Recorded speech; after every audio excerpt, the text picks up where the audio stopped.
Good morning all. Thank you very much for coming and for the final Combined Authority meeting of 2024. What a year it's been. I don't know about anybody else, but I feel it's 3 years in one. We've been so busy.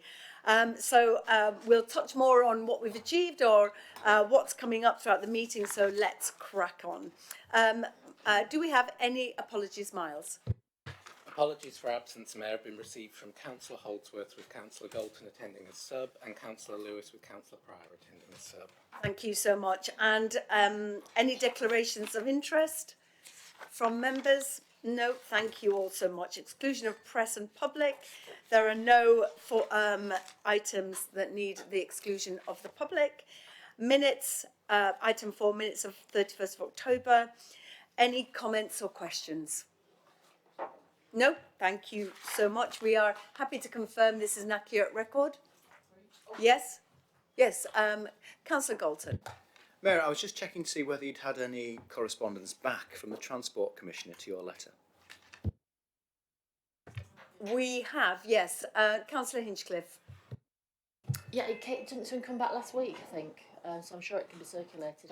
You sent us a copy last week, so. Simon.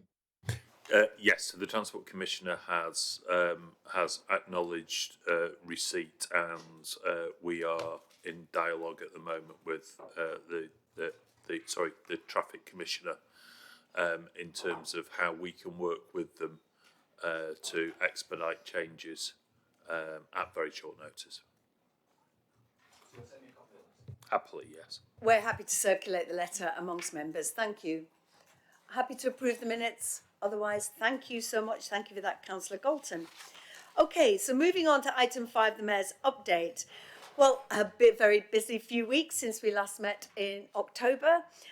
Much of what's happened is reflected in the agenda. We further developed our local growth plan, and I am delighted that we are the first MCA to produce it and to launch it publicly. And we're working alongside government as we inform the National Industrial Strategy, obviously discussing that later in the agenda. Following the Chancellor's budget, we had 36 million of funding for our bus service improvement plan confirmed for next year, which has been wrapped into our budget proposals that are in front of us.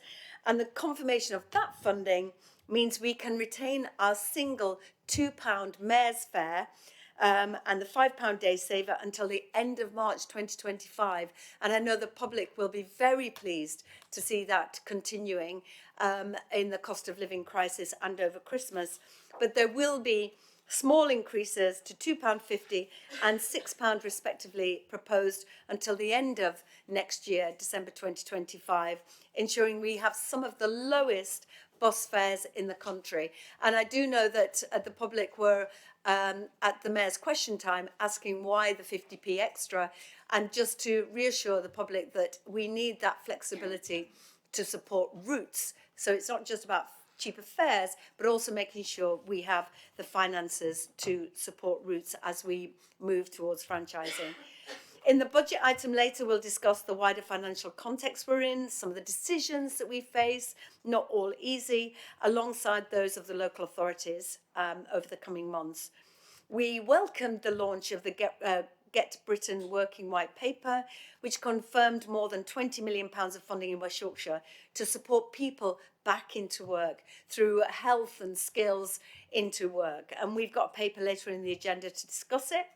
And I'd hoped by now we'd have a few more details of the English devolution white paper, but that's been moved to next week. I think it was all parliamentary business that pushed it on to next week.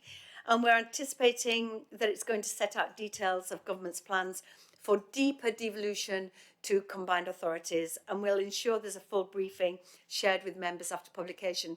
As you remember, we were under the assumption that we would get the single settlement with the previous government by 2028. It was very pleasing to see that us and a few other combined authorities will get the single settlement by 26. So we are in conversations with other MCAs as well, sharing knowledge and so on. Okie doke. So that is my update. And if we can move on to the aforementioned local growth plan. I'm so sorry, I didn't see your hand. Please do come in, councillor. Yep, thank you, Mayor. I just wondered if, following on the last meeting, there was any update on Bradford Interchange and particularly the communication plan, which doesn't seem to have been communicated yet. Thank you, Councillor Lamb. And yes, there is an update that we can provide. Simon. Yes, thank you, Mayor. So the rollout of the preparations for 5th of January continue to work to schedule as we set out at the last meeting. We have certainly been looking to continue to keep members very closely briefed in terms of that. So I'll pick up on the specific observations at the end of the meeting, Councillor, if that's okay with you, around a suggestion that that hasn't been the case, so that I can just understand specifically where that hasn't been the case. But other than that, we continue to proceed to plan as agreed at the last meeting. Thank you so much. Councillor Scullion. Thank you, Mayor. I just wanted to pick up on what you just said about sharing knowledge with other MCAs in the light of the paper on devolution that's coming out on Monday. I do actually think that West Yorkshire Combined Authority, not as long established as Greater Manchester, not as new as some of the other ones, whether we should actually assist the LGA on a cross-party basis in terms of being available to some of the new combined authorities that will undoubtedly come out of that Devo paper. You know, we may not know everything, but we certainly cross-party can contribute in terms of sharing our own experience of setting up a West Yorkshire Combined Authority and strengths and weaknesses. Thank you, Councillor Scullion. And as the chair of the UK Mayors, we have been taking a very front-footed approach to support candidates in the first instance, and then talking to those candidates when they are elected. And we will see more cross-party working necessary, because currently of the 12 mayors, we only have one mayor that is not Labour, Ben Houchen in the Tees Valley. But my instinct is that there is going to be many more mayors coming. And I would always say that it is place over politics when it comes to mayors.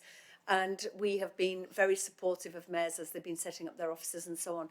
But it may be something that needs, because there are more coming, a greater structure. And it's something that I've raised with Jim McMahon about the fact that I went to New York on the Bloomberg Mayor's programme.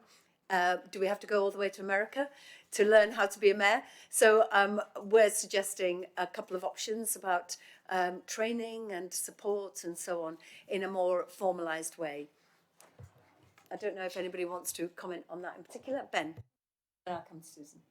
Thank you, Chair. So just to provide some comfort that as chief execs of the different mayoral combined authorities, we're already talking about how to share learning and best practice. So that process is beginning.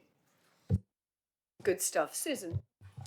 Yeah, just going back to the interchange actually, which obviously is something that has been a big piece of work this year. I'm so relieved that it's opening again, as I know you are, Mayor Brabin, in January.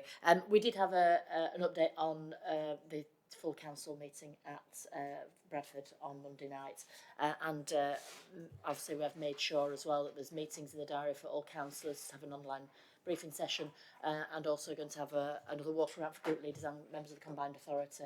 So if you want to go on that walk around, you'll be very welcome in Bradford. Thank you, Councillor Lamb, and your interest in, as a Leeds councillor, your interest in Bradford Interchange also underscores the importance of the interchange, not just for Bradfordians, but for people across West Yorkshire. Councillor Lamb. Yeah, thank you. I appreciate the updates. I'd just ask if we could make sure that Leeds councillors, particularly those on the west of the city, have the same opportunities to be briefed, because, as you say, it is of huge benefit and interest and importance to them as well. Simon. Yeah, just to reassure Councillor Lamb that I think it was around 10 days ago we last provided a briefing for councillors on the west side of Leeds. Super, thank you. Were you aware of that, Councillor Lamb? Did it not come to you?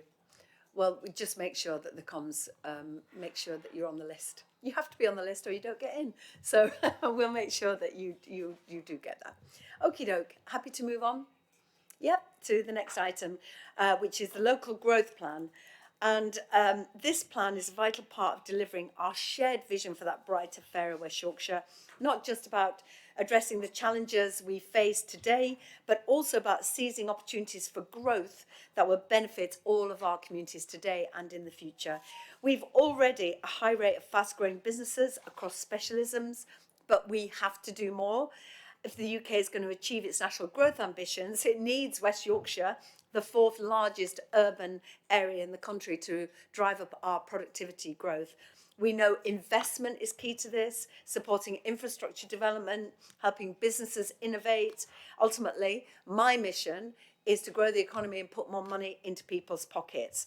And the plan in front of us sets out our 5 priorities for growth to unlock opportunities across the region, boosting the region's fastest growing business sectors, including financial and professional services where we really excel, advanced manufacturing and engineering, life sciences and health technologies, and the creative industries, supporting small and medium-sized businesses to grow and succeed with that greater access to finance, skills, workspace, innovation, markets, promotion, and supporting that whole ecosystem of public-private partnerships.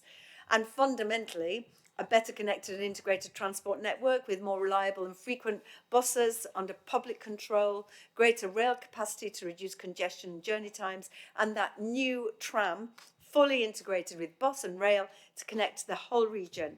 We're building a region of learning and creativity where people of all ages and backgrounds can access qualification, skills and employment support they need to secure well-paid work and fulfil their potential.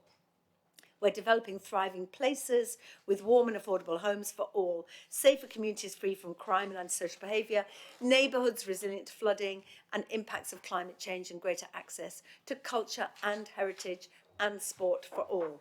Now, our plan is going to address the output gap, which has left our economy £11 billion smaller than it should and could be due to lower than average productivity and employment. Fixing that gap will mean 18,000 more businesses, 33,000 jobs, and a boost to the economy of 26 billion, and 53,000 more people with level 4 qualifications. The impact of this growth plan cannot be underestimated.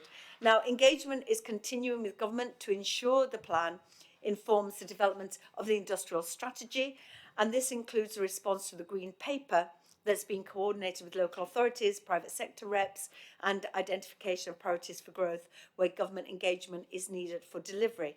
And this work will also feed in to the development of a statutory local growth plan based on our shared priorities with government. Now, as the report highlights, this 10-year plan is built on a strong evidence base, reflects extensive collaborations with yourselves, councils, businesses, voluntary sector, focusing on key priorities like tackling the investment gap, improving connectivity, addressing skills shortages, all of which is holding our region back. It is a dragnet on our ambitions. Now, I'm encouraged by the progress we've made to get to this point. We're all eager to move forward with the actions and deliverables. And just to inform the board that I'm, after this meeting, going to Darlington to be on a round table with the Chancellor, with other mayors, to talk about our growth plan and how that's going to inform the industrial strategy to grow not just our economy, but the economy across the country. So, any comments on that? Before we go to comments, Felix isn't with us today, so I'm going to hand over to Sarah Eaton, our Director of Strategy, Comms and Intelligence, just to talk us through the recommendations, and then we can open it up more widely. Thank you, Sarah. Yeah, I think you've covered the main points, Mayor, in kind of your introduction to the paper. I think just to reiterate the amount of partnership, effort and input that's gone into kind of developing the plan, and obviously it's been in front of this the combined authority a number of times as it's kind of progressed throughout its journey. I think just to reinforce the fact that the 5 priorities that we've identified there absolutely fundamental in terms of addressing those 3 key barriers that are identified in the plan, but also to kind of reinforce, I think, the kind of the opportunities around the corridors of opportunities, and the fact that our places are really important in terms of kind of ensuring that we take these priorities forward and kind of in the paper there's the demonstration of that, an illustration of that in terms of how we wanted to progress over this kind of coming period. I think there will be some more work to do as the National Industrial Strategy kind of develops and we get feedback around growth sectors, and we'll be clearly making sure that any new plans that the government are pulling forward, we are iterating our approach and maximising opportunities that may come forward from national government. So I'll stop there because I think we've given a really good summary. You gave a really good summary there. Thank you, Sarah. And I would say the corridors of opportunity are particularly exciting when you think about our clusters of specialisms being home to the NHS, health and life sciences being a priority, financial services, professional services.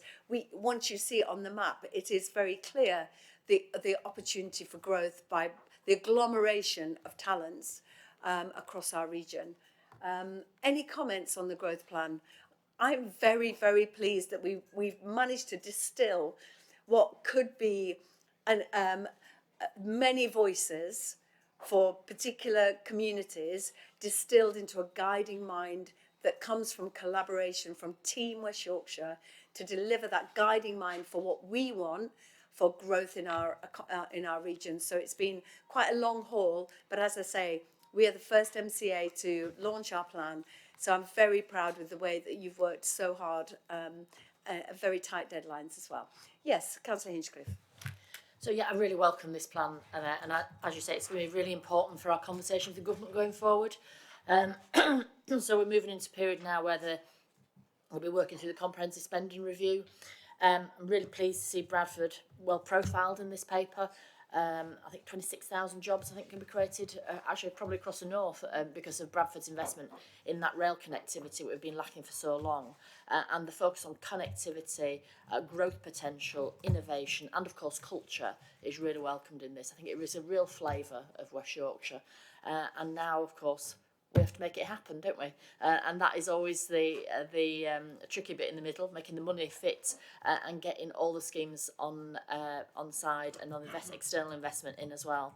So looking forward to delivering it. But as you say, I think this will change over time as different investment streams come in, don't they? But this is a good start and vision really for what we want to achieve. And yeah, we all want to get on with delivering it. Thank you. And just to say that because of that £11 billion gap, it's slightly could be overwhelming, but actually it's a massive opportunity because we know what we need to do, and given the tools and the freedoms and flexibilities, actually we could be the good news story across the north because there's so much we can achieve by working together, and the opportunity is just there for us.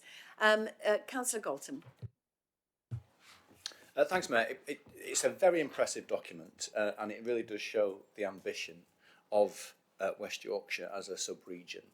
I had some difficulties with it up to a point.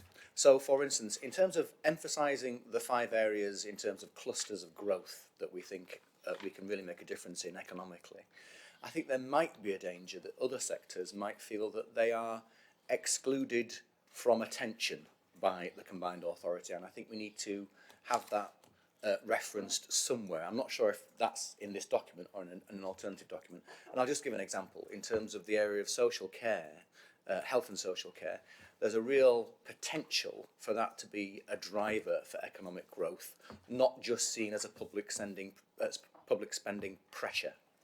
And I think there's plenty of entrepreneurs out there within that sector who are wanting to make a big difference to growing economy through jobs which are not graduate based, and a lot of the sectors that are emphasised here, it's very graduate based. So I think that's something that could be developed. But that comes down to my other area that I want to clarify, because I wasn't sure if this was some kind of bid document, because you've mentioned it's the first growth plan of many devolved authorities. It doesn't clarify how much of this is dependent upon future promised resource, or it's stuff that we can just deliver already. And therefore it's an ask of government, isn't it? But there's an inference that there's an element of competition between us and other devolved authorities. And I just wondered if that could be clarified somewhat in terms of the ask in this document. Thank you, Councillor Galton. I mean, the ask is to grow our economy, and of course there will be a particular focus on our region, but we also know, and you will see on the map, the connectivity arrows to Manchester, the connectivity arrows to Sheffield. That's why the Great North is going to be such a powerful body, because working collectively across the North is going to be the key to this. So, for example, there may be 3 MCAs that have advanced manufacturing in their growth plan, but they will have particular sectors within advanced manufacturing that come together in the whole across the North, means we grow the economy together. So I would say the challenge for us as we developed this plan was the fastest growing sectors. So your point is well made, that we will not allow growth at any cost, and growth has to be inclusive. But this was a plan for growth and picking out our sectors that we're going to be backing and resourcing. But that doesn't mean to say that there are others that are going to miss out, because we need social care to work. And that's why I'm really pleased that we are investing in entrepreneurs with great ideas in health and life sciences, the innovation arc up in Leeds and the investment zones. All of that work will support your concern, but we had to have a guiding mind, and growth had to be the focus. And whilst you may feel that there is an element of competition, it's inevitable, but I believe working in partnership with other MCAs is the way that we get faster growth for all of us. And one example is One Creative North, that we are leading on with Royal Society of the Arts, Mayors, Channel 4 and others collectively coming together to have a creative offer for the North. But of course, creative industries are in our growth plan. So it is by coming together collectively as well. Collaboration is the key. And we are not in competition. We're not going to draw up any drawbridge with other MCAs. We need to work collectively. Thank you. Mandy.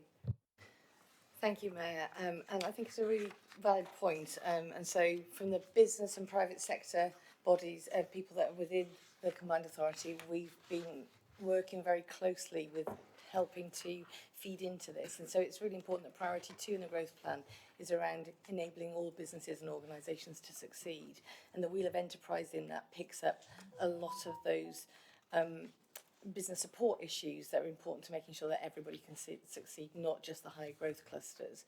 I think to the Mayor's point around working across political boundaries, clusters don't obey political boundaries, businesses don't obey political boundaries, and so that's why things like Space of Yorkshire, which is one of our high growth clusters, and our Space North initiative is across some of those boundaries. And when the other growth plans are published, we'll be able to see where the niches are that we can work together on, and semiconductors may well be one of those, for example. So I think that it's really important that we look at how we supercharge our region, but we need to do that in collaboration with others, and hopefully we're looking at that from a business board perspective. That's a great contribution. Thank you, Mandy. And what's the American phrase? Niches make riches. And I think we have to understand our specialisms and really give them the space to grow. I've got Ben. Thank you, Chair. Just to, I guess, try and address Councillor Golden's point very, very starkly, it is not a bidding document in the way that the original SEPs back in 2012, 2010, 11, 12 were. In other words, that we're not bidding into a government competition at a national level. This has been a growth plan that has been developed to meet the needs of the region, that provides the guide for all that will follow. Your question around how much of it is already funded and what additional funding needs to be found is, of course, really complicated, because there are, for a start, and I think what's really pleasing about this document is it starts with the scale of the challenge, not with a predefined amount of money in mind. So this is genuinely about what are the scales of the social, economic and well-being and other challenges that West Yorkshire faces. Of course, therefore, that's going to be ambitious and is going to be seeking a significant amount of funding for West Yorkshire. We will then work behind the scenes to put as much of that funding in place as we possibly can. And they probably fall into 2 camps. There are There are things that we know are important, such as around the skills agenda, work and employment, where we will fund what we can with local resources, and we'll continue to bid into government or seek funding from government, and behind the scenes we'll move money in and out to make sure that the services to people remain stable and coherent. And then there are a separate category of mostly capital projects, where we could arguably say that we've got the funding that we need to make this progress that we need now, and I'm thinking of mass transit and some of our other big capital projects, but we don't have the full amount. That will be an outcome of further business cases. So as you would expect, it's a combination of things, but I think what this document tries to do is set everything down in a coherent picture about what West Yorkshire needs to grow its inclusive economy going forwards. Thank you, Ben. That's incredibly helpful. Councillor Lamb. Yeah, thank you, Mayor. I always like to start with something ambitious, and I'm pleased that this is an ambitious document. The challenge is getting from a point of making something work in theory, which is what this does, to making it work in practice. And adding to Councillor Galton's point, the key part of this is what's going to close that £11 billion gap is private investment, private sector involvement, people being willing to take risks, the entrepreneurial spirit. There is only so much that we can do, and as I see this plan, it's about putting the conditions in place to support those people and businesses and individuals to grow. So the 2 points I really wanted to make were one about measuring, because it's crucial that Felix explained it very well in my briefing, but it's important to have it on the record here. I think that one of the key things is measuring what would have happened anyway if we did nothing, and then what happens because of what we did, so that we can see that gap closing. And the reason that's important is I've done many business plans in my time, and I'm sure Mandy will agree, I've never written one that went exactly as it was intended when I started. And you have to be prepared to pivot, change your approach, change strategies along the way. And when we're a very big organisation, that's difficult to do. When you're small and you're the only decision maker, it's very quick to change your mind.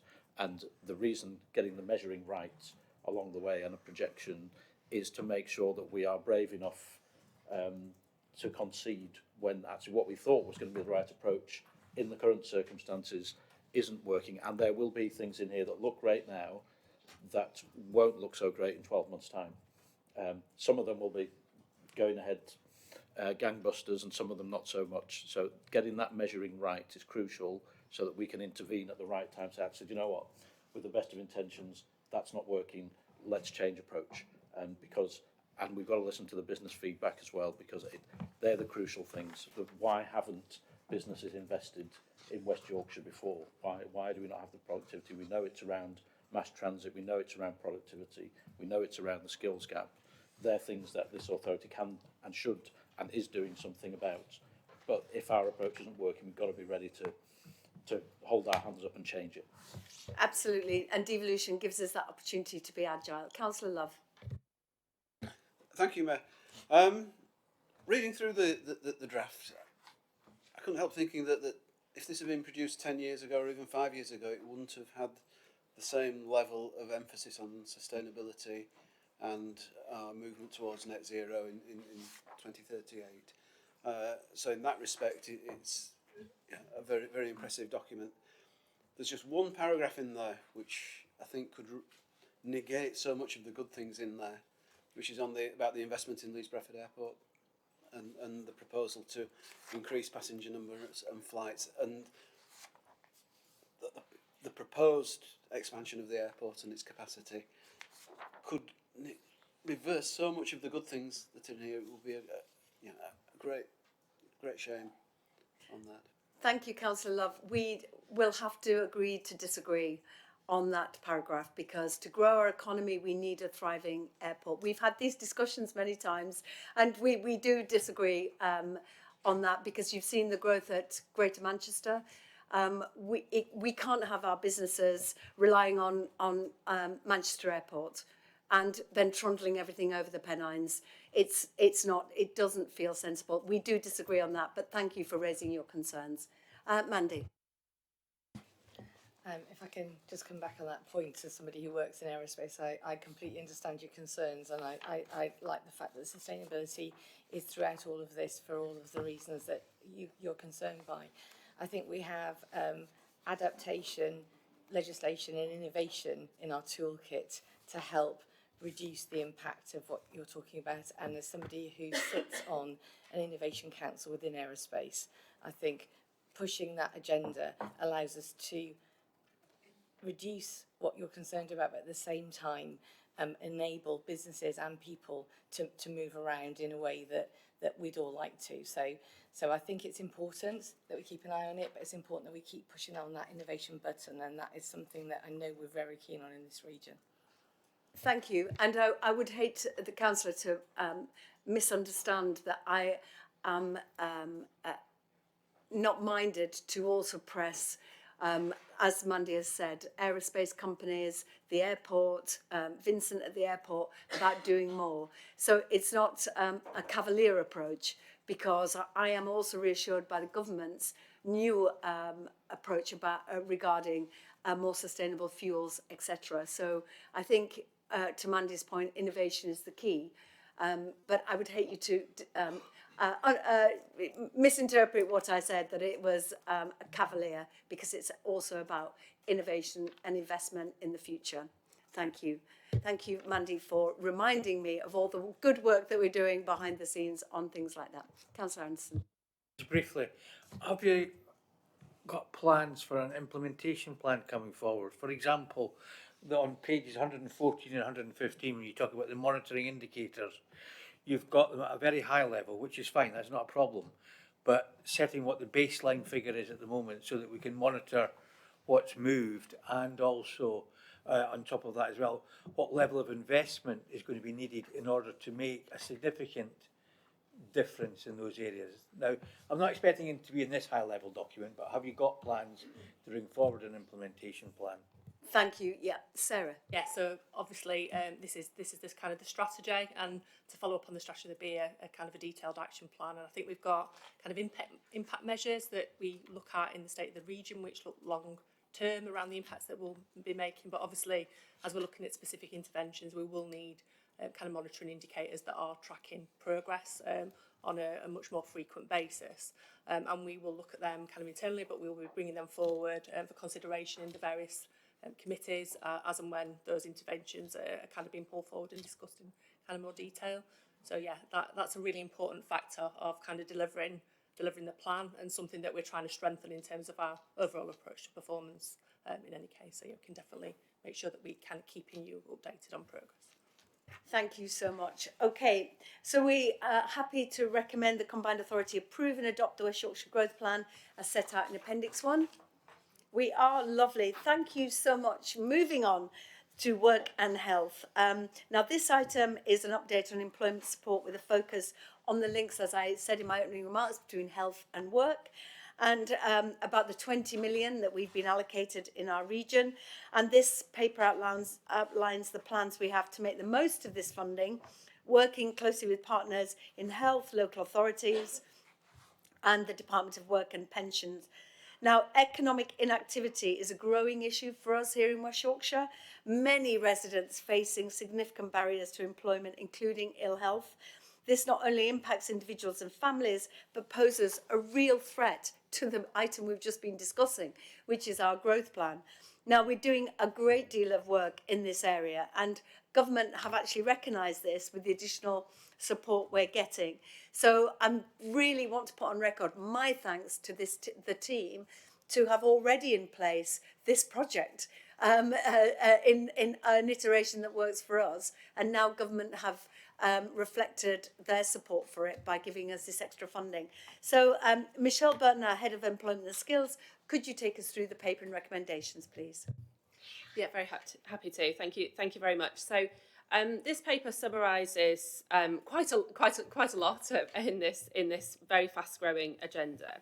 So in terms of economic inactivity, as a reminder for this committee, that huge figure, which is higher than the national average, is 26.3% of people in West Yorkshire are economically inactive. That's basically everyone who's not in employment and has not been looking for work in the last 4 weeks and isn't able to start work in the next 2 weeks. So it includes quite a broad range of different types of people. So people that are retired, people that are in education, people who choose not to work for all sorts of different reasons. But about a quarter of those people are not available for the labour force for long-term health-related issues. And that's one of our greatest economic challenges. So this paper summarises our current approach as a region to this both societal and economic challenge, and summarises the strong partnership that's already in place, which the Mayor's recognised, between government and the health system. So national, regional, and local government. Kind of bringing together the employment support and health-related parts of the system. So we have got a strong partnership in place, and great foundations with the Employment West Yorkshire model, which has long delivered to support people into and within work. This paper provides a summary of the strategic work that we're doing, and there is an executive summary of the work skills and health plan included as an appendix to the paper. And then we've also provided a summary of those investments that the Mayor made reference to that have very recently been announced in the Get Britain Working White Paper. So the Trailblazer, the Accelerator, and the Connect to Work investments. Now this is a complex agenda, and I would therefore really like to draw your attention to the diagram in Appendix 3, where we've tried to bring together the system in a way that we hope is helpful to members of this committee to get across the different kind of cohorts that could benefit from those different schemes. So with this paper, we're asking you to note and support the approach that we're taking. I'm very happy to answer questions, and also we're asking for authorisation to be given to the chief executive in consultation with the mayor and the chair of the economy committee, which is Councillor Lewis, to accept the funding that will come from these 3 different funding streams, but also to progress the programme design and implementation, which we're conscious will need to happen over the coming weeks. So we need to work across the partnership to get delivery plans in place. And so we're seeking the delegation to the chief executive to approve that. Thank you so much. And the way that you've hid the wiring over the last 3 years is incredible. And that's why we're making the case to government that we want more autonomy around skills and learning and enabling people to have those opportunities to get into work. So thank you. And I am very grateful for the map because it's a complicated landscape and that gives it a lot of clarity. So questions? Yes, Councillor Lamb. Yeah, thank you, Matt. I'm hoping, so I mean, it's another very impressive document and hopefully it does what's intended. I've asked this question I started off when I first asked thinking I should probably know the answer, but nobody's been able to give it to me yet. So it made me feel a bit better, but I hope to get some clarity. So it's around the skills gap and how we deal with apprenticeships. And if I can give an example of a young man that lives in my ward, and I have a small property developer who would like to take the young man on as an apprentice bricklayer, and he's very keen to be an apprentice bricklayer, but they can't because he has really struggled to pass his maths GCSE. Very bright in lots of other regards, but I think he's on attempt 4, and the conclusion is not that he's not good at maths, he's not good at exams in maths. He's very capable at being a bricklayer and has all the attributes that he needs. The employer would like to give him a job, he would like to have the job, but he can't because the system doesn't allow it. He can't be taken on as an apprentice unless he passes his maths. And the employer is getting utterly fed up and at the point saying, I'm giving up, I'm not taking an apprentice again because this is ridiculous.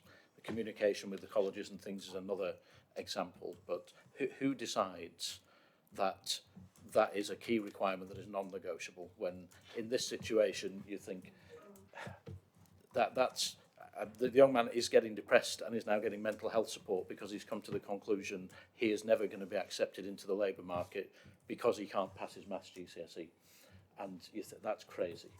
We have to do something about that. I'm with you, Councillor Lamb. Michelle. Okay, so I'm going to take the most straightforward part of your question, which is who decides, and that is a national requirement that as part of apprenticeships you have to have the maths and English in order to progress down that route. So that's the most straightforward part of your question to answer. So that is part of the national standard, and that is a national approach. However, the good news is that at a West Yorkshire level there is quite a lot of support for people to pass their maths and English, to navigate this complex system.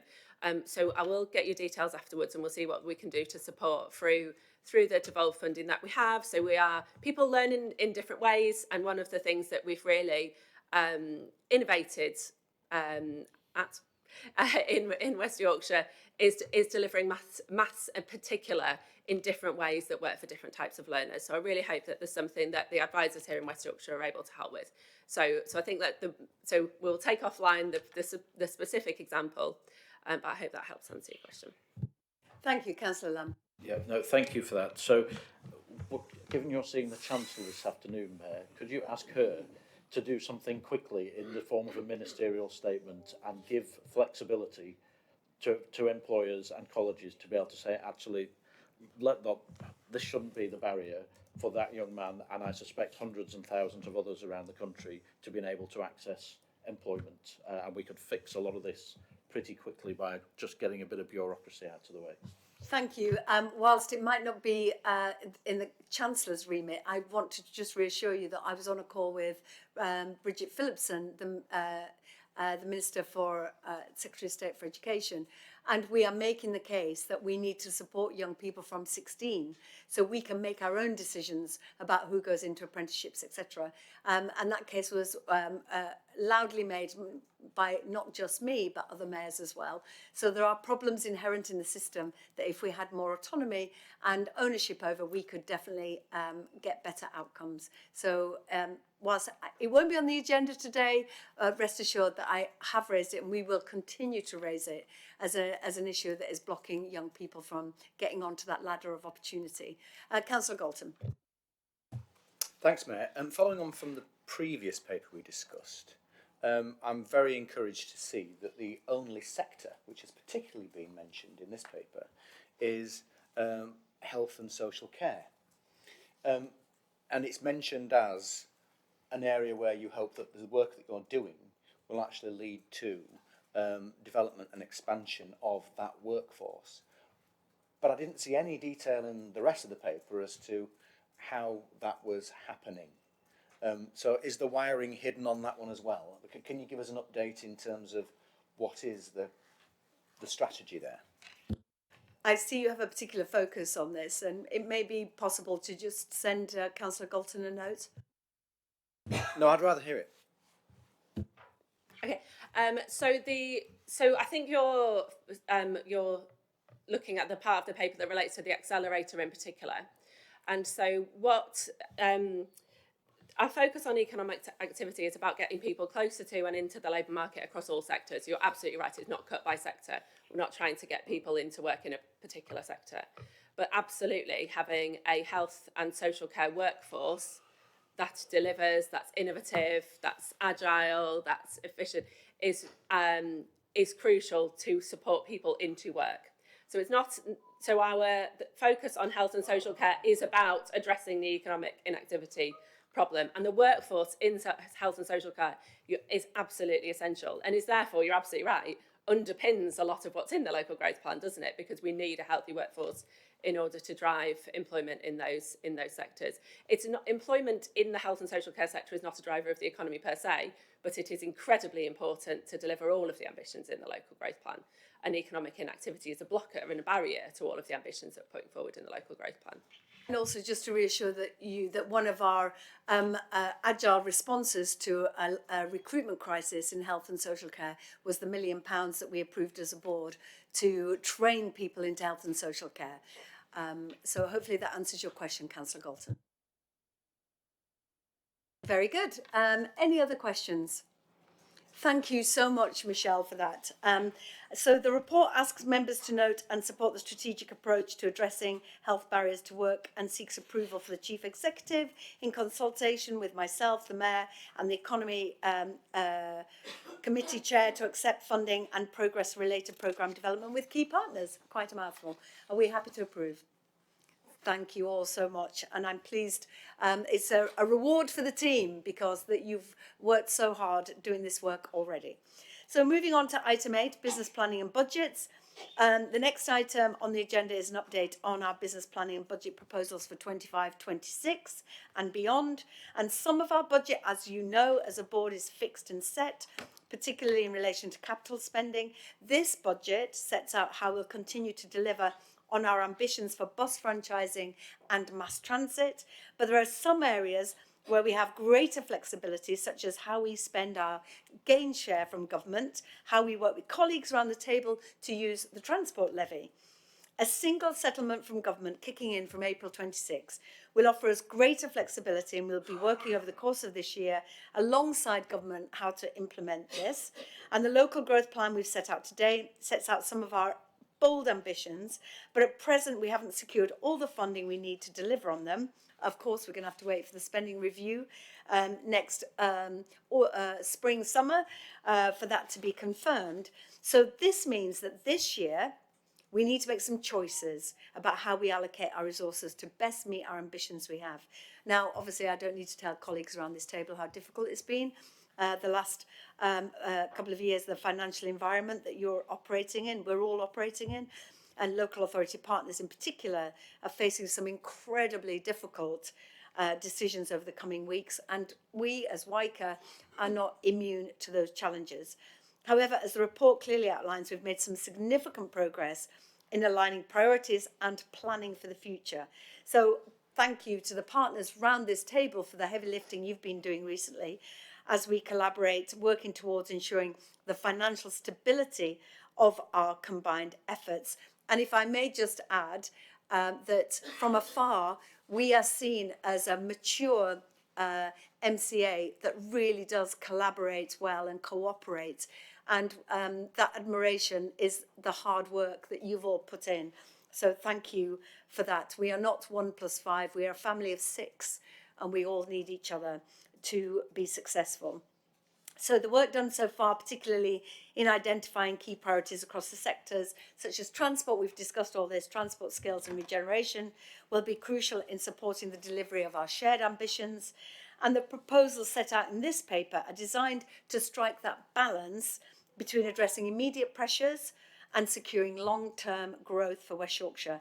Now, while we face uncertainties, I'm confident that with this continued partnership approach, we can navigate the challenges ahead. There is also a reference in this paper to the pay award being negotiated with the unions, and I believe that there is an update on this. If I could come first to Alan Rees, our Chief Operating Officer, to update us on that, and then I will go to Angela Taylor, Director of Finance and Commercial Services, to take us through the paper. Thank you, Alan. Thank you, Mayor. Yes, at the time of publication of the papers, the pay award for this financial year, 24-25, had not yet been settled. Since the publication of the papers, agreement has now been reached. So colleagues across the Combined Authority now have certainty about what their pay for 24-25 is. That creates a slight additional pressure, which is containable within this year's budgets, and the addition to the payroll will be built into to future years. Thank you so much. And I want to thank colleagues who have taken a measured approach and given it some thought, and to also continue the encouragement for colleagues to join the union, because it is in collaboration with unions that we keep front of mind the workforce needs, particularly in a cost of living crisis. So thank you. So over to you, Angela, for the paper. Thank you, Mayor. You had a paper at the last meeting in October which set out the business planning and budget. It set out the work that was underway. It also set out a range of challenges, risks, pressures, and a collection of unknowns. Since then, work has been continuing. We filled in some of the unknowns. we have made some progress, and the paper today brings forward a bit of an update on progress and some decisions to help take us forward so we can bring a full paper back to the 30th of January meeting, where the intention is to agree the business plan, the budget and the transport levy. The work won't stop there because there will be further announcements from government in spring next year in terms of spending reviews, in terms of future funding. So I think you'll expect to see budget papers quite frequently going forward into next year. The first section of the paper picks up the work on the priorities. So we have the emerging corporate priorities aligned with the missions. These are being further turned into specific actions and outcomes, and you will see that further work at the January meeting. The next section then moves on to the budget and reflecting what the Mayor said in her introduction. We're doing this at a time of extreme financial difficulty. Local government is having severe challenges in setting budgets, and there is obviously a clear need for us to ensure that we are all aligned in working together. As the Mayor said, in the six, we are all dependent on each other for delivering the priorities and ambitions of the region. Reminder in there of the sort of key shared priorities for West Yorkshire, which include the bus franchising, mass transit, skills, culture, regen and the capital investment. Since the last meeting we have had some funding agreed, and that was covered, some of that was covered earlier in terms of Connect to Work. We've also had clarification of the BSIP, the Bus Service Improvement Plan, which allows us to unlock part of our budget challenges for the year. So the paper goes on to set out the pressures on the transport revenue budget, which alongside the usual general inflationary and contract inflation pressures, are particularly acute in bus tendered services and concessionary travel. There's also a reminder of the commitment that was made earlier this year that we need to maintain bus services at the March 24 level so that we go into bus franchising in a positive and healthy position, and a reminder that the bus franchising business case assumed that increase in the transport levy, which we've not been able to increase in this region for some time, but will need to be increased by 2% from 26 to 27 to match the commitments from the business case.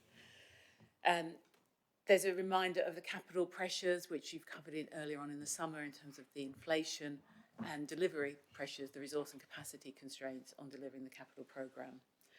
So lots of problems, lots of challenges, but then we move on to hopefully unlocking some of those and some solutions. The confirmation of the BSIP, as said before, helps move on with a decision on fares. So paragraph 336 sets out a number of proposed changes to the very successful Mayor's Fares scheme, and some consequent changes to day saver ticket and also under 19s. So the proposal here is that some of that BSIP funding is used to enable bus fare to move from the current £2 level, rather than move to the £3 national, to move to £2.50 from 30th of March 2025 through to the end of December. It also then sets out the change to the day saver that's needed because that changes as the adult single fare cap moves, and also an update to the under 19s fares, which are being simplified from the 3 bands into 2 bands. Again, these prices to run through to the end of next December. They're here today because there needs to be a lead-in time for making the changes, and further work on pricing and ticket strategy will be coming forward next year, ahead of those end of December dates. On the transport capital, we've talked in other meetings of a new approach to make sure we're prioritising the most strategic projects, the highest strategic fit, getting them moving quickly, moving at pace. This paper proposes a change in the way in which we reimburse partner authorities. So for those projects that have got through to the final stage, they're in delivery, they're contracted, out on the streets, happening, rather than reimburse partners in arrears from funding that we have already received, we'll make a payment in advance to ease cash flow pressures for partners, and to hopefully make life a little bit simpler. On non-transport, it's the gain share that's been used primarily to allow us to move forward on a number of fronts. And over 4 years ago, we set out a programme. You agreed at the direction of travel for where the gain share should be spent, and we've had a number of projects here over the years across skills, business, regen, culture, that have all been delivered across the region. We've also had UK Shared Prosperity Fund We've been advised that there is a further transition year of funding. We still don't know what that is looking like, but we are working on some assessment of what that could be alongside the gain share, and we are in the midst of working with partners to develop a programme of revenue interventions across the non-transport agenda and bring those back to this meeting in January with the budget. That would cover to the end of the mayoral term. So again, there's a package we're looking across a number of years and give confidence to get moving on a number of projects. Also looking to develop up a capital programme which is funded by gain share revenue. So the capital programme would incur borrowing costs. That borrowing would be met by the gain share. That's previously been discussed, recognising the gain share isn't inflation linked, so its purchasing power is declining. So there's two parallel programmes being worked up of revenue gain share projects and a capital programme that are in deep discussions with partners about what to bring forward, and hope to bring those back with the budget in January. Reflecting back on the need that we all need to be able to deliver against shared priorities, there is a further commitment sought today, which is to agree in principle for further 30 million of capacity funding for partners across the time through to the end of 27-28. That's in principle because we need to take it through our assurance process as usual, but as soon as that's done, we'd bring that back for full approval, ideally as early as possible in the new year. And that's to ensure that partners do have that capacity to focus on the shared priorities in areas where there are probably some very severe budget pressures on the local authorities.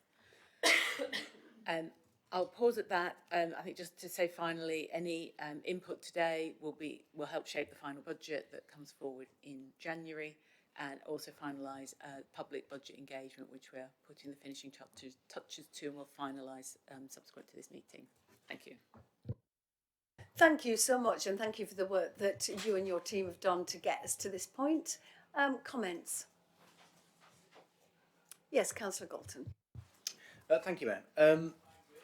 We referenced the letter that was sent to the Transport Commissioner earlier, and there was significant concern around the performance of certain bus operators. And we've now got the new Bus Service Improvement Fund. And franchising isn't going to happen until very earliest 2027. Have we had an evaluation at the enhanced bus partnership level as to what needs to happen to leverage best value out of the Bus Service Improvement Plan subsidies to bus operators to get better functionality out of them, given the service failure which we've suffered, for instance, in the Wakefield area with Arriva, where they've had consistent subsidy through the Bus Service Improvement Plan through the Mayor's Fares, but also, of course, through subsidy of specific routes to increase the frequency. And I just wondered if there had been an evaluation at the enhanced bus partnership level, which is the current model for driving performance in our bus services, prior to franchising coming in, to see how we can make a difference with the money that we've got, considering it's increased as well, hasn't it? Because there's a deprivation level, which means this year we've got an extra 1.5 million, I think, in our bus service improvement plan. So have we had a rethink about how we can make sure that that consistent level of service, which is mentioned in terms of what we need to have in place for bus franchising, is actually more likely to happen given the service failure we've had so far? Thank you, Councillor Galton. And we know who we're talking about, and we know it's been an absolute disaster in Wakefield, and I feel for the people of Wakefield, and that's why, perfect example of why we made the decision to bring buses back into public control, because we cannot be held to ransom by failing bus companies. Simon. Thank you, Mayor.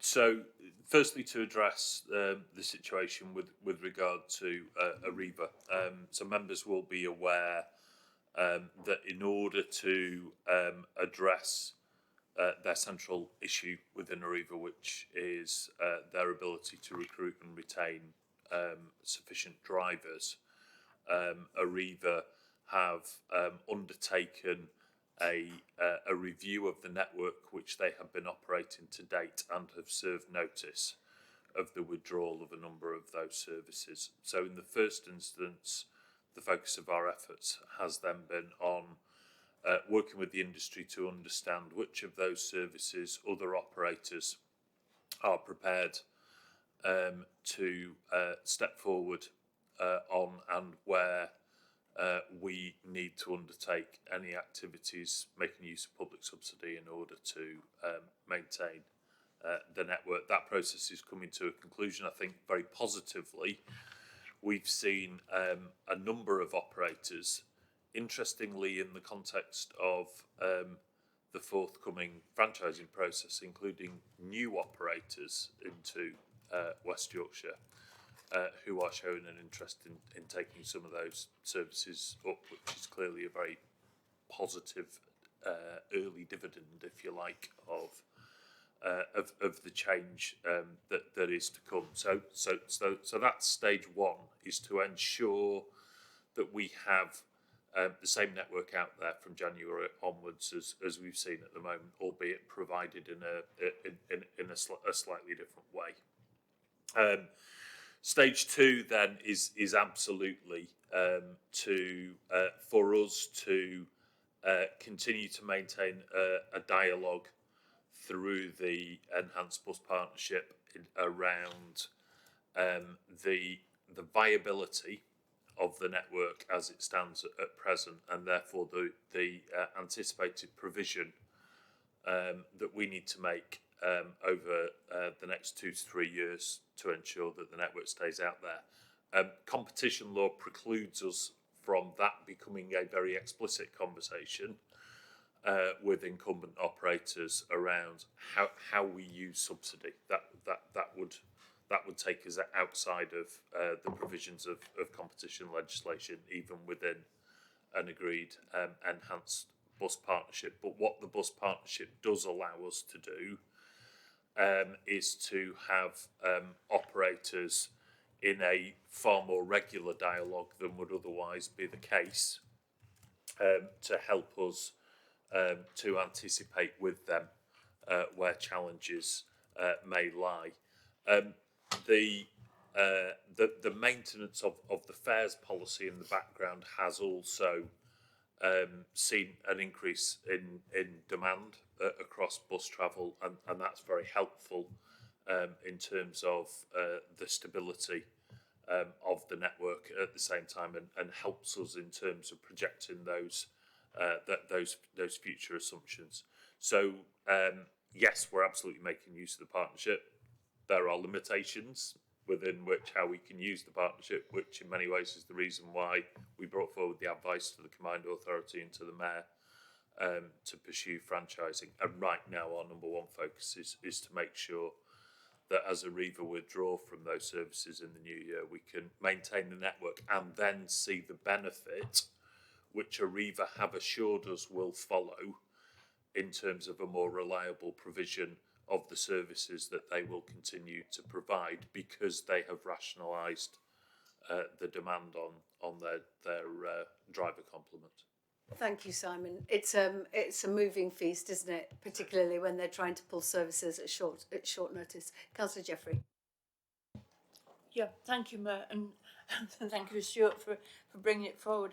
Wakefield is suffering more than anyone else with the Arriva situation. It's been really a bad situation, and I'm grateful to the Combined Authority for the work that Simon is doing to try and find new operators, because we had a situation a few weeks ago where they were going to cut services. We wouldn't be able to get kids to school. People couldn't get to the hospital appointments at Pinderfields Hospital, and it does affect your area as well. So we're doing all we can, working with Simon and his team and your team, Tracy, to see what we can do. But, you know, we're taking no prisoners with Arriva. We've made it pretty plain when we had a meeting with them the other week just how we feel about them. And the business of not being able to get enough drivers, you have to ask yourself, why can't they get enough drivers? you know, what is wrong with the company that people don't actually want to work with them. I'm sorry to say that, but I feel really angry. I wouldn't have raised it again, but I've raised it in a number of places, and I feel really angry about how my district is being treated. Thank you, Councillor. And certainly our bus driver training programme delivered of 150 drivers, and only a handful wanted to then go and work for Arriva.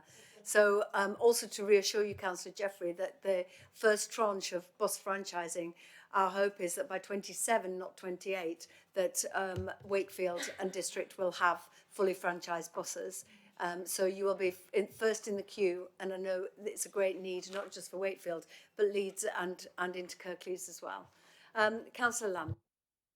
Yeah, thank you, Mayor. There's two separate issues I'd like to raise. So first on 2.3, we're talking about the gain share funding. And we all, it's one of the quirks of devolution that we all have an interest in this around the table, and a conflict that if I put my Leeds City Council hat on, I'd like the combined authority to give us as much money as possible with the least amount of strings attached as possible. Which item, Councillor? Sorry, I'm looking at the gain share funding in the recommendations, 2.3. So we're agreeing the principle of 30 million of revenue gain share for partner capacity funding. Oh, right. Thank you, I've got it, thank you. As I said, my point is, from a Leeds City Council perspective, I'd like as much money as possible with the fewest strings attached as possible.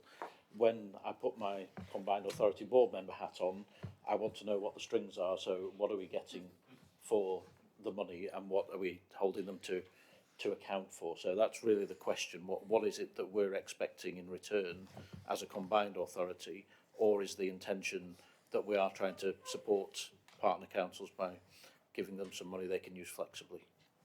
Thank you, Councillor. And this is obviously money to 2028. Angela, if I could come to you.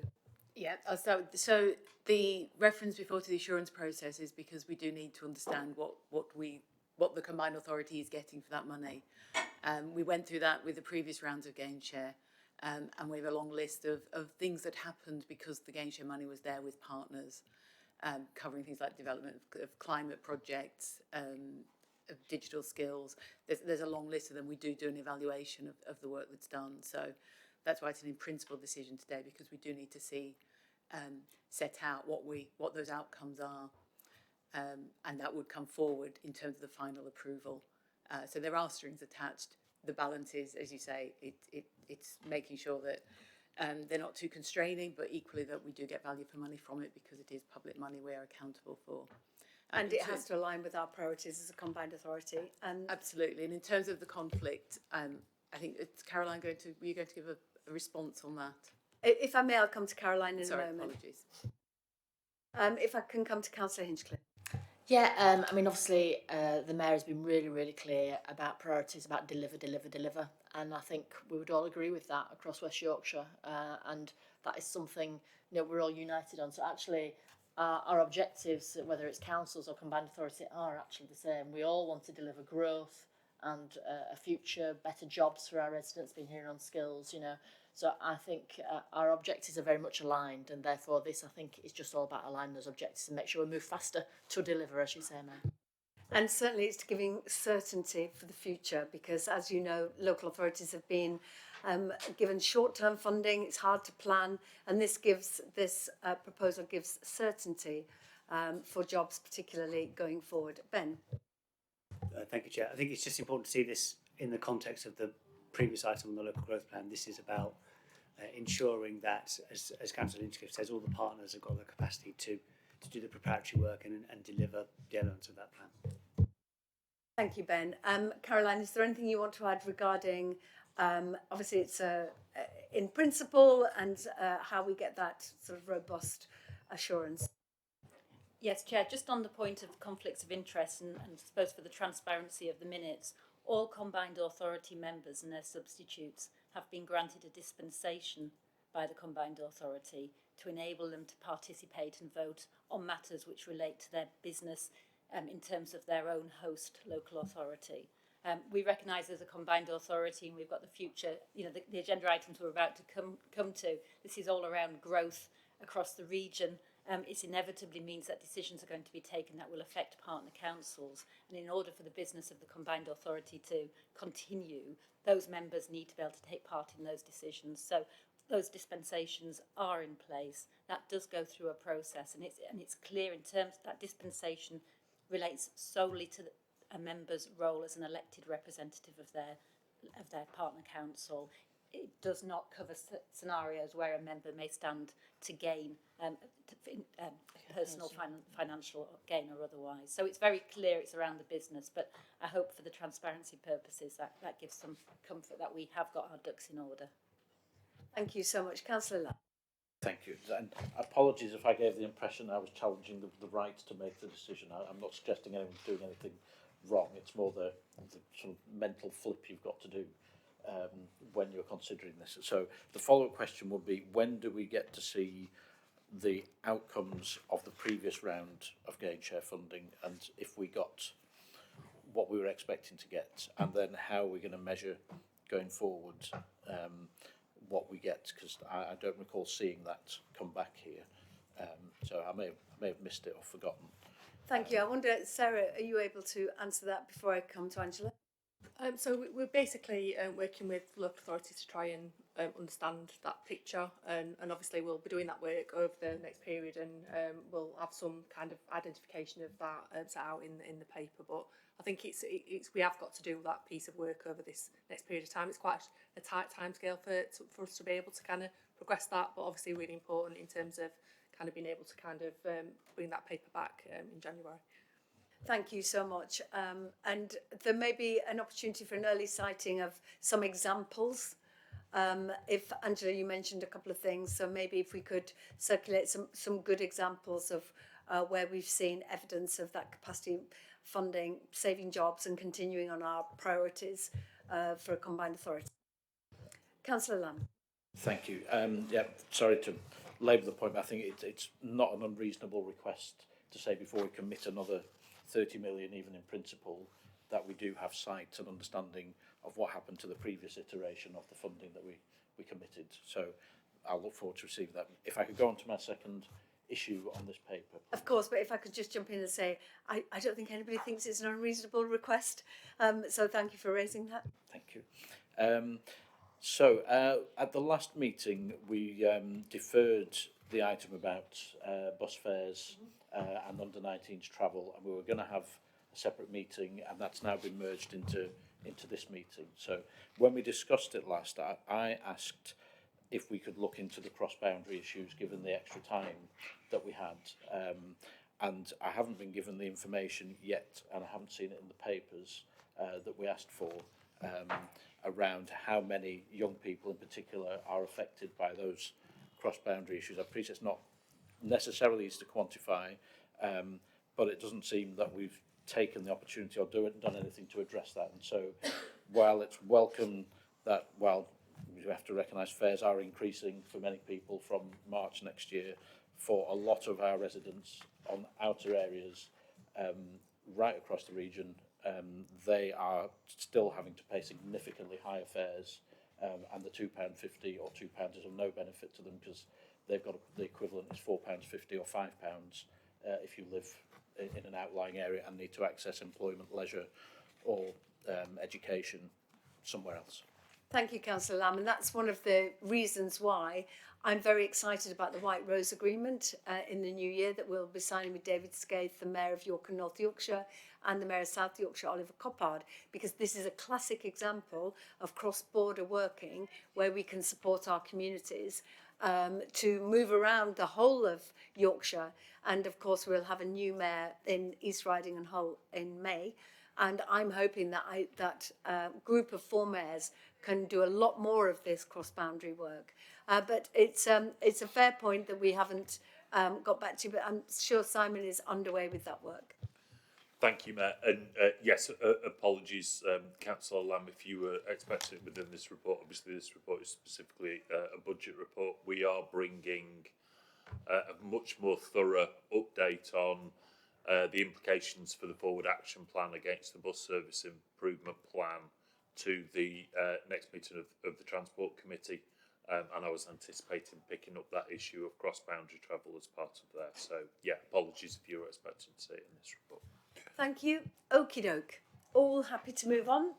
Good stuff. So can we agree the recommendation that the Combined Authority endorse the principal use of revenue gain share to support ongoing initiatives till 27-28, approve the revised pricing structure for the Mayor's Fares, Day Saver and under 19 fares for implementation in 25, implement advance payments for capital projects to improve cash flow, and commit to 30 million in capacity funding between 25 and 28 to support local authority partners in delivering shared objectives. Happy to agree? Councillor Lamb. Yep, so I'd just like to record an abstention on these recommendations, please. One abstention. Can we take a view, please? Thank you so much. Brilliant. And moving on. Thank you. Item 9, project approvals. This first approval report relates to the investment zone programme. So if I could come to Liz Hunter, our Director of Policing, Environment and Place, to take us through the recommendations, please. Thank you, Mayor. So there are three areas for approval here. So the first one is around committing further resource to planning. So when we went through the investment zone proposal with government, as you all will remember, we've secured kind of £80 million over the next 5 years. Part of that proposal was to have dedicated planning supporting local authorities so that there is extra capacity to accelerate work. So it would be things like technical works, viability support, etc. that we will bring forward. The second approval is for Bradford University. And this is about them being able to purchase advanced manufacturing machinery. This is then offered to SMEs, for them, small and medium-sized businesses, for them to be able to use the kit to be able to test their products, which would otherwise not be usually be obtainable given the cost of that kit up front. And this is really helpful in enabling businesses to innovate their products and processes.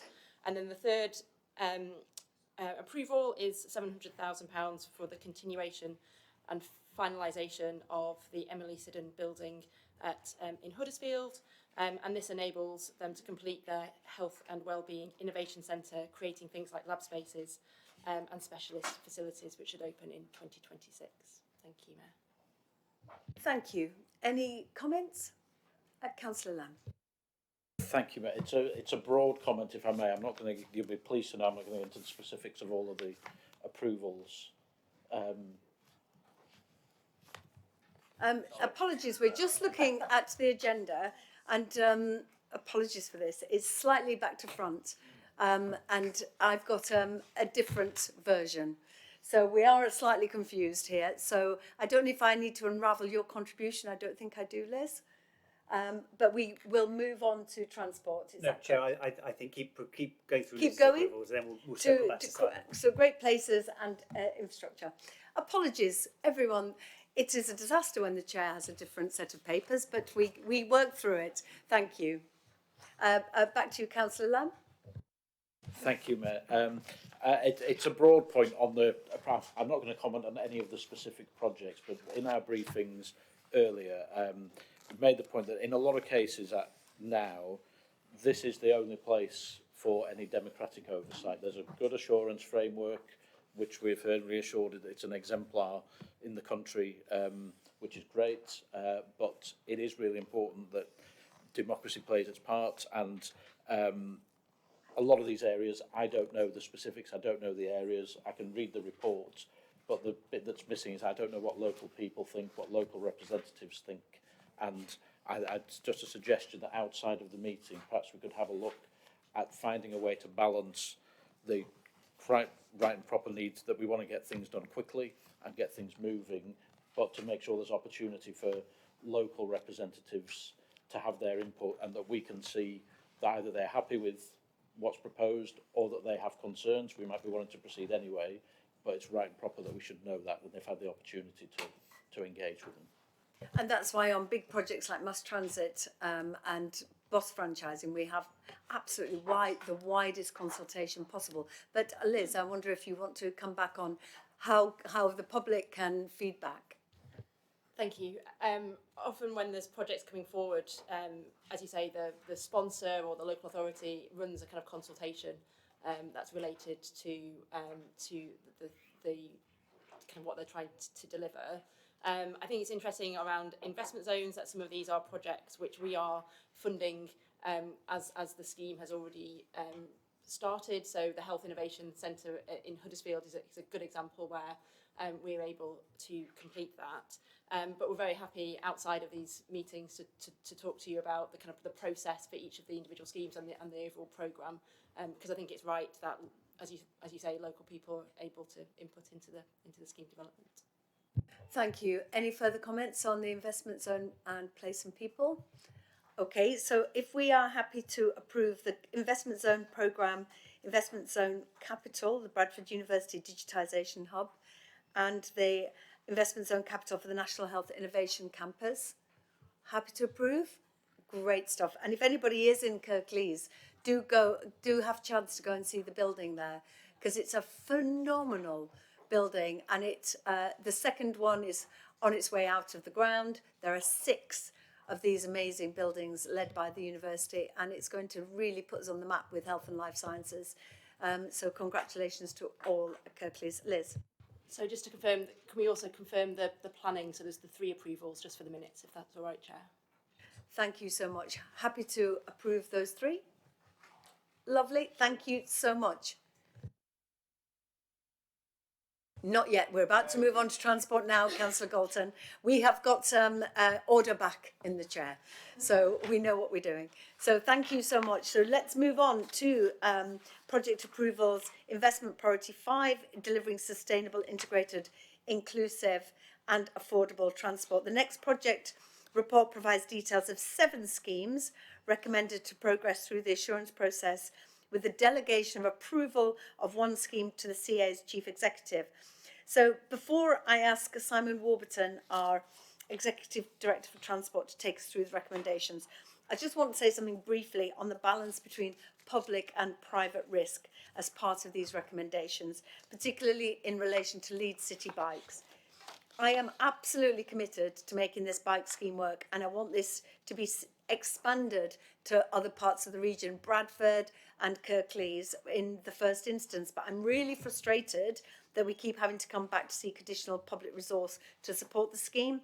This is a public-private partnership, and I would have expected to see a greater balance of risk being shared. This isn't to say there hasn't been massive challenges in how the scheme's been delivered, and I really now hope the operator is able to overcome these and protect the assets as we would see they should. This also does require the support of the public too, and to ensure that they are treating the scheme with the respect it needs to succeed. Because if you are damaging these bikes, if they're always in maintenance, they will not be there for the public to use and the scheme will not work. So I would say to everybody in the community, use the bikes. It's an amazing opportunity. The new bikes are going to be lighter and less open to damage. It is a great opportunity for us to make this bike scheme work. But I just want to make sure that everybody is aware that this scheme has to work, but we all need to pull our weight to make it work. So on that note, can I pass over to Simon to run through the scheme, please? Thank you, Mayor. So very briefly to talk through the recommendations. The first scheme is the Bradford Bus Hotspots scheme, which is a series of measures around the Leeds Road gyratory element, which is a particular pinch point on the eastern approach to the city centre, and we are seeking approval of an additional £400,000 of funds to develop the scheme now to full business case. The second scheme is the A6177 Great Horton Road and Horton Grange Road scheme, which is a series of neighbourhood measures which have now been completed. In completing the scheme, the council has the council delivery team, have faced a series of unforeseen costs, principally driven by utility related issues of £563,000, and so we're now seeking approval for a final funding settlement of £6.82 million for that scheme. Third scheme is North Halifax Improved Streets for People scheme, which is a full business case that is now complete, assured and ready to go into delivery. This provides a series of active travel links from areas in the Deanclough and Ovenden area in the north of Halifax through to the town centre, and we are seeking approval of the full funding package of £14.569 million for that scheme. Next scheme, I'm delighted to say we have a final business case completed and ready to go for Dewsbury Bus Station, critical piece of infrastructure within Dewsbury town centre, and we are seeking funding of just in excess of £23 million to deliver that scheme. Our next scheme is phase 2 of the walking and cycling initiatives on the A64 corridor in Leeds, where we're seeking £990,000 of funds to progress the development of that scheme. Nearly there. The West Yorkshire Places scheme are a number of very targeted active travel measures in Bradford, Calderdale, Kirklees and Wakefield that effectively join up parts of principally the cycle network in West Yorkshire, points where the network doesn't quite join at present, and we're seeking £640,000 of development funding for those schemes to take them through to final business case. And then the final scheme is the Leeds City Bike scheme that you referred to before. So we have regrettably, and I should stress that Leeds is not the only city centre that has regrettably seen this problem over the past year or so. High levels of antisocial behaviour and security issues around the scheme, in partnership with other cities. The managing officers in Leeds City Council have worked with the provider to identify a more secure and robust alternative to the scheme. So I should stress that we are not simply proposing introducing the same issues again, and we are seeking a change request of £1.117 million to support that upgrade activity to take place now, so that we can have a robust offer in place for spring and summer of next year. One final point there, you referred to the delegated approval. So at the previous meeting, as we touched on under the minutes, when we discussed the reopening of Bradford Interchange, we identified the need for a specific budget to be approved to cover all of the associated reopening costs. We are working at present to a final budget for those. We believe that we may need to seek a change request to draw down within available funds. So this is not additional funds up to an additional £2.5 million. We want to be able to do that in a timely fashion, and therefore we're seeking delegated authority to the Chief Executive in consultation with yourself, Mayor, to grant that approval so that we can ensure that we have sufficient cash flow over the next few weeks as we complete the works on Bradford Interchange, and then we will clearly report a reconciled number back to the next meeting of the Combined Authority. Thank you. Thank you for walking us through those. Obviously, there's a number of schemes there. Any comments on particular schemes? Yes, Councillor Galton. Thank you, Chair. It was very encouraging to hear what you said earlier about the Barrow Bike scheme, and that you wanted to make sure that the investment that's been made is seen through to deliver the outcomes that you desired. And this is one of the problems with such schemes like this. Once you've made a commitment and put your money in, when difficulties arrive, there is an expectation and obligation that you try and resolve those issues to try and make it work as you intended. It has turned out to be quite an expensive option, though, in terms of encouraging cycle use. I tried to do the sums in my head, so somebody who's better at it might be able to do it better for me, but it felt like so far there are 85,000 trips and it works out at around about 22 quid per trip that's publicly funded, not including the charge for the person who's actually making the trip. So we really do need to make it work better economically on both sides. But one of the things that I did note in terms of this scheme, because we've mentioned that other areas have got them as well, is I've had quite a lot of people get in touch with me to say that they're disabled and they're very disappointed that they can't get mobility scooter hire in Leeds city centre. There used to be a shop mobility and there isn't now.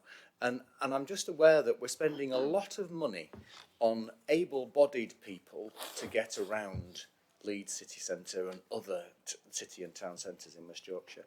We don't seem to be thinking very much about those who are less able-bodied to access active travel. And I think it would be really useful and innovative if we could actually commission something to respond to those needs of people with disabilities who, frankly, represent a larger section of the population than people who ride bikes. So I appreciate there's difficulty in this, but I think it's an opportunity for in the future to look at our transport investment and think about being more inclusive in our schemes. Thank you, Councillor Galton. In the interest of brevity and time, I wonder if it could be more of a question rather than always erudite speeches. But if we could just limit it to the particular question, I'd be so grateful. When it comes to inclusivity, very important for me. We've done an awful lot of research. We've worked with partners and particular disability groups around cycling, but I'll come to you, Simon, particularly on the investment in the infrastructure, which of course is an upfront cost that is quite substantial. Simon. Yes, thank you. So I think it's a very timely suggestion. Clearly, over the next few months, we'll be looking at the preparation of our new local transport plan and the review of our active travel policies. In that regard, we're also looking at a refresh of the active travel promotion activities that we undertake. So I'd be very happy to take away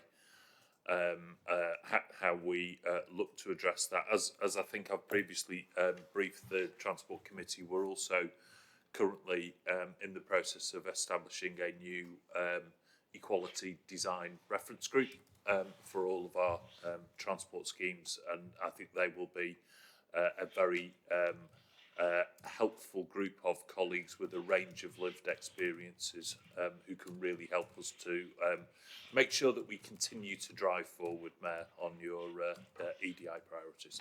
Thank you, and we did see a fantastic innovation where you just clip on an electric wheel to your wheelchair that gives you greater mobility up our hills in Leeds and West Yorkshire. Councillor Pryor. Just very briefly to really welcome this paper. I think this is such an important scheme for Leeds and hopefully expanded across West Yorkshire at some point. I think when you look at the benefit cost ratio, to address Councillor Galton's point, it has moved down from very high to just high now. So I think we still have to recognise that there is still a great benefit cost ratio. On the wider point about accessibility, I think the fact that they're electric bikes, I think, is a huge benefit to people who maybe don't have the most complex needs, but have some needs. And I think that makes cycling a lot easier. And I think we also have to address that if we are getting people who are able to use active travel out of their cars and into into bikes, onto public transport, actually that has a benefit for people who have to drive because of disabilities, and actually helps free up the roads. So I think this isn't just, we shouldn't just look at this in isolation as this is good for people on bikes. Actually, it's good for the whole network, including those who do have to drive.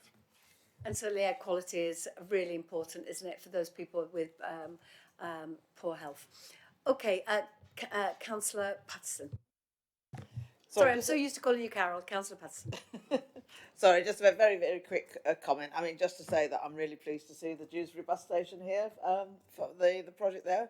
I mean, that really complements the work that we're doing in Dewsbury, the Network Rail work as well, the council investment and private sector.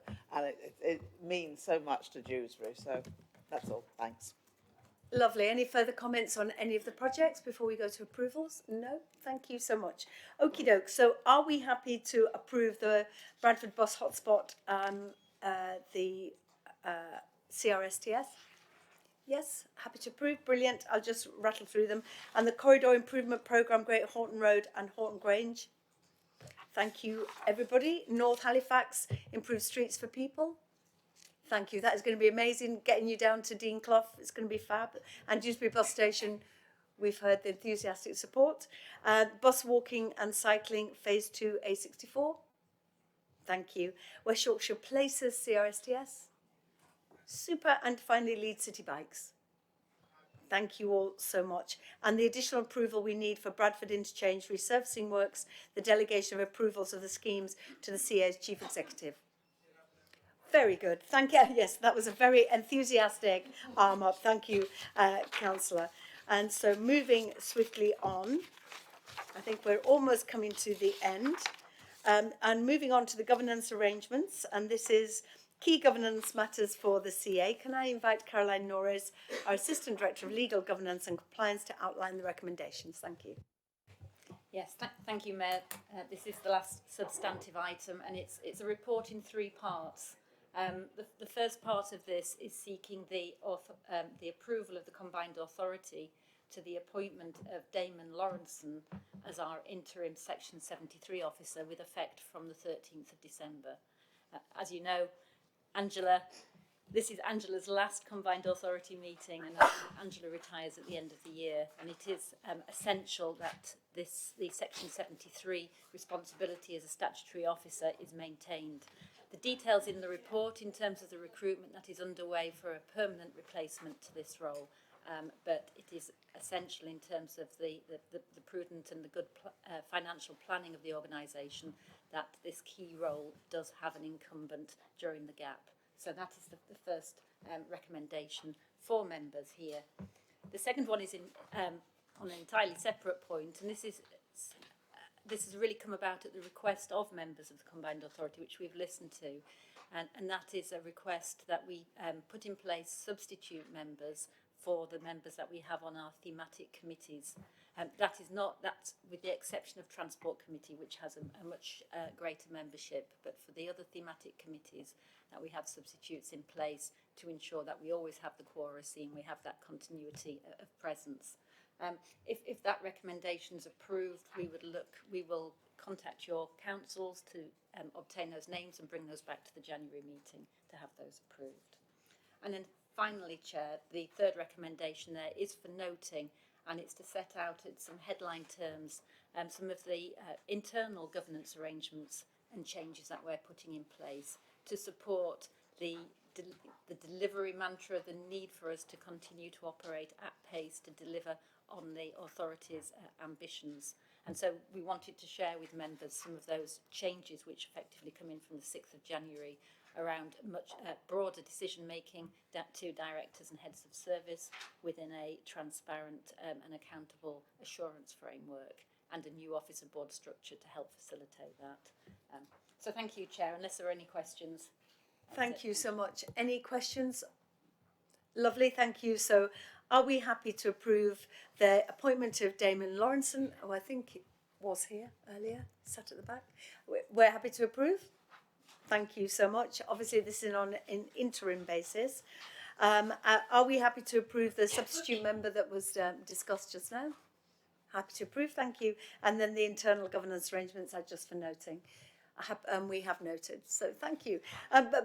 Before we finish, I just want to build on what Caroline just said and just thank Angela for everything that you've done for the Combined Authority. And when we had our leaving party to wave you off into a fantastic retirement, I was really startled by how long you'd been in the organisation and how you'd kept us going from so many changes, from just being a transport authority into then a combined authority and now a mayoral combined authority. And you've really steadied the ship and you have kept us safe. Which is always good, and we're not on the front pages for some crazy investments because you've kept us actually in line. So thank you very much, Angela, and I'm sure everybody around this table wants to thank you for the dedicated commitment to our region and to the Combined Authority, so thank you for that. Here.